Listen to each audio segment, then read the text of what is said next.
I am the Legislative Issues Chair for the Nurse Practitioner Association of Long Island. I am also the Parents of Kids with Infectious Diseases online advice nurse. I like pediatrics. First of all, children are wonderful human beings, and what you see is what you get. But I think what is very special about pediatrics is you not only are caring for the children, in an indirect way, you're caring for the entire family, because you can't take care of the child outside of the context of their family. I have an extensive background in public health, over 40 years of experience as a nurse.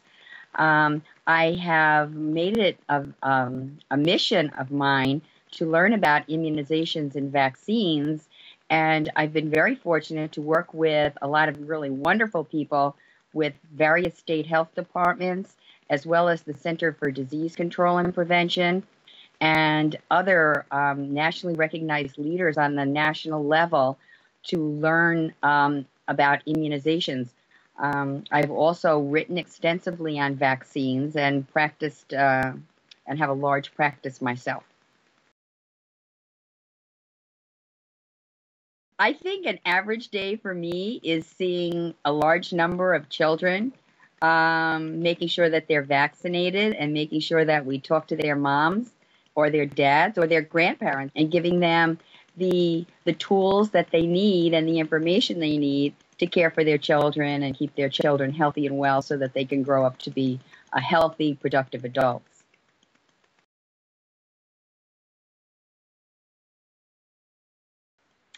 I think some of the common issues that we encounter in my work with vaccines is people who are opposed to immunization. There's a lot of stuff on the internet and in the press about the danger of vaccines. The danger is in the diseases that these vaccines cause. We have any number of studies, very well designed studies, that clearly indicate the vaccines are safe. But I think with a lot of what we've heard in the press has really frightened a lot of parents about vaccines. And I think we really, as healthcare providers, need to take a step back and really listen to what those parents are saying and address their concerns and make sure they feel good about what they're doing for their children. I think the biggest challenge is ensuring that we get vaccine into all children and all adults too. That's a new thing, really. We never really thought about vaccinating adults. It was always looked at as something you do for children. But we have more and more vaccines for adults now than we ever had before. I think the biggest rewards for nurses in this area are the tremendous feeling of satisfaction that you get from knowing that you kept adults and children healthy. That's always been nursing's focus, is healthy and teaching people the strategies that they need to stay healthy. There is a lot of sadness in the world and a lot of sick children, a lot of sick adults.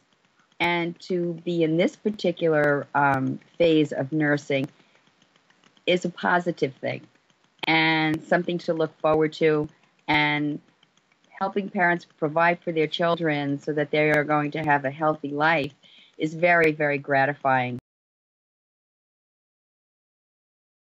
I think one of the biggest skills is our communication skills.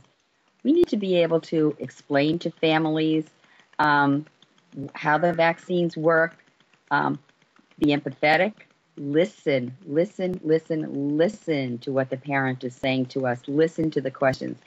Adults also have so many questions. I hear it all the time about many of our seniors believe that they can get influenza from the influenza vaccine.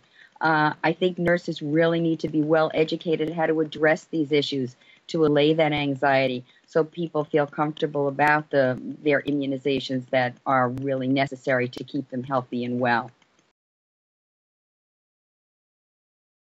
They have to be very adept at keeping up with the changes that occur. Immunizations, I always tell people, changes while you're sleeping because it's such a quickly progressing science. We can get up the next morning and we find new vaccines, new criteria for giving them. And I think it's very important for nurses to be part of web listservs or the computer now makes it so easy because you can sign up for listservs that you get up in the morning and they'll tell you what's new in immunizations and the good science behind it. And I think that's an important thing. It's also very empowering for nurses to have that kind of education. I've seen many nurses answering docs' questions about vaccines because those nurses do have the access, and because it's their specialty, they've kept up with what the newest regulations are and changes and are able to educate their nurse colleagues, their physician colleagues, as well as parents and families. I have to admit, I'm a mature lady. I'm a diploma graduate. I'm a very proud Bellevue graduate.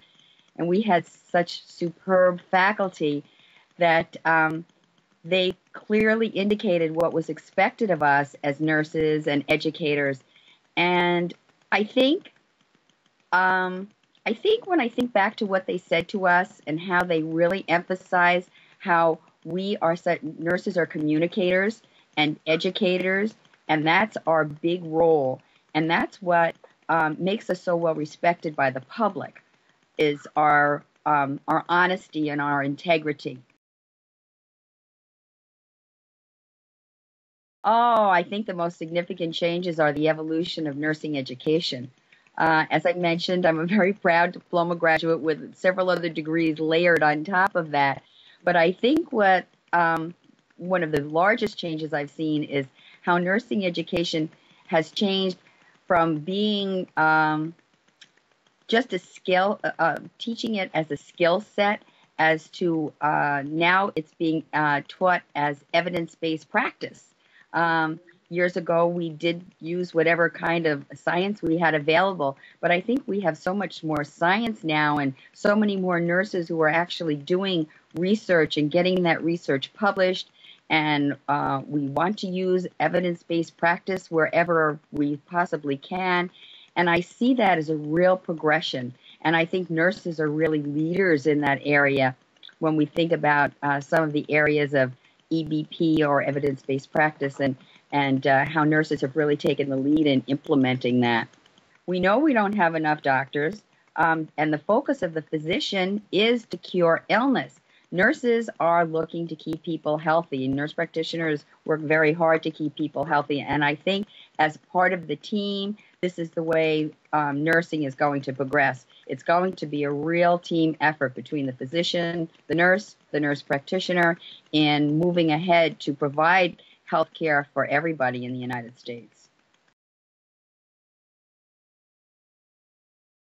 Well, first of all, I would want them to make sure that they seek out a program that is going to steep them very well in evidence-based practice, how to search quickly on the internet for the best available evidence, how to come up with a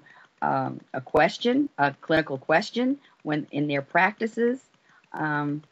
These are the kind of experiences that nurses really need to look for in nursing education programs wherever they go, because they need to continue to be leaders and to step out in the front and be the leaders that they are.